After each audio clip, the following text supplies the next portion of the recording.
Xander, did the driver maybe kind of let you down kind of midway, kind of through that round today? It was probably more the putter, to be honest. I really just missed a couple sort of mid-range putts. Like that birdie on 8 was a hard putt, but if you're trying to win a golf tournament, you need to make that. And then 3-putting 9. Yeah, I mean, the driver put me out of position, but it's just one of those things.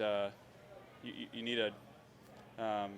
Sorry, I lost my train of thought, but I wouldn't really put it on the driver. Just didn't do what I needed to do at important times. And when you're trying to win on Sunday, you just need to put the screws down and put some pressure on the guy who was leading, and I didn't do that. If there's, I just wonder if you think Wyndham might be an example of a reason why they might not want to go to some shorter fields in these designated events. He probably wasn't in. If this were next year, he probably wouldn't have been in here based on where he was, FedEx, world ranking and stuff, and yet here he is a winner today. I don't know, just how you feel on that issue, but Well, he's going to be in all of it next year.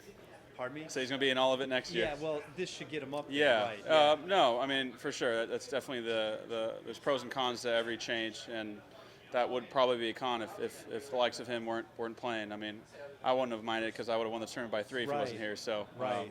You might be asking the wrong person, but I do understand what you're saying, and yes, that is the downside to it. Yeah.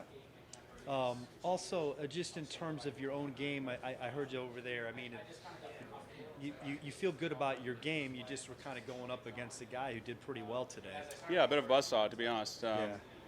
I probably had to shoot, 7 under today? Yeah. Again, ballpark, to tie him maybe, or Yeah. win by 1. So, I think if I could have just put a little bit of pressure down, or like through that mid part where I started leaking oil, Yeah. it probably would have looked a little bit different. I probably wouldn't have had to shoot 7 and shoot. And if he just came through the buzzsaw like he did, then he just would have won outright. So I just, once again, I mean, I'm playing really solid and just had a flat Sunday, unfortunately. Yeah, great. Okay, Thanks, guys.